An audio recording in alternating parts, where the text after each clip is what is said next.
అధికారులకు నమస్కారం అండి. నా పేరు పగిళ్ళ కామేశ్వరి. మేము ప్రతి సంవత్సరం ఈ బాధలు పడలేకపోతున్నామండి. పునరావాస కేంద్రం ఇచ్చి మమ్మల్ని ఎంత తొందరగా ప్యాకేజీ ఇచ్చి ఇల్లు ఇచ్చి మమ్మల్ని ఎంత తొందరగా పంపిస్తే అంత మంచిదండి. మేము చంద్రబాబు నాయుడు గారికి ఎన్నిసార్లు చాలాసార్లు 20 సంవత్సరాల నుంచి మేము చెబుతూనే ఉన్నామండి. 20 సంవత్సరాల నుంచి ఈ బాధలు మేము పడుతూనే ఉన్నాం.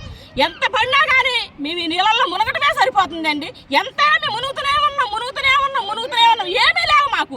కనీసం కట్టు బట్టలతో మేము అలా ఎక్కుతున్నాం అంతే. సంవత్సరం కష్టపడి సంపాదించుకున్నాం. ఆ సంపాదించి మొత్తం అందులో ముంచేసి వెళ్ళిపోతున్నాం మేము పిల్లలతోటి. మేము ఒక సంపాదించుకున్నది అనేది ఏమీ లేదు ఇక్కడ. మేము ఎన్ని బాధలు అంటే మామూలు బాధలు పట్ల నరకం అంటే ఎలా ఉంటుందో మేము చూస్తున్నాం. నిన్న కాక మొన్న విజయవాడలో వరద వచ్చిందని చెప్పి సీఎం గారు అక్కడికి వెళ్ళిపోయారు. మరి మేమే అయిపోతుంది 20 సంవత్సరాల నుంచి మా గురించి పట్టించుకోరా, అడగరా, చూడరా. ఎన్ని సంవత్సరాలు మేము మాకు ఈ పప్పులు ఉప్పులు నూనె 3000 డబ్బులు ఏం చేసుకోవాలండి? మేము ఏం చేసుకోవాలి? మేము మాకేమి వద్దు. 6 ప్యాకేజ్ ఇచ్చి మమ్మల్ని ఎందుకు అందరూ పంపిస్తే అంత మంచిది సీఎం గారికి మేము కోరుకుంటున్నాం.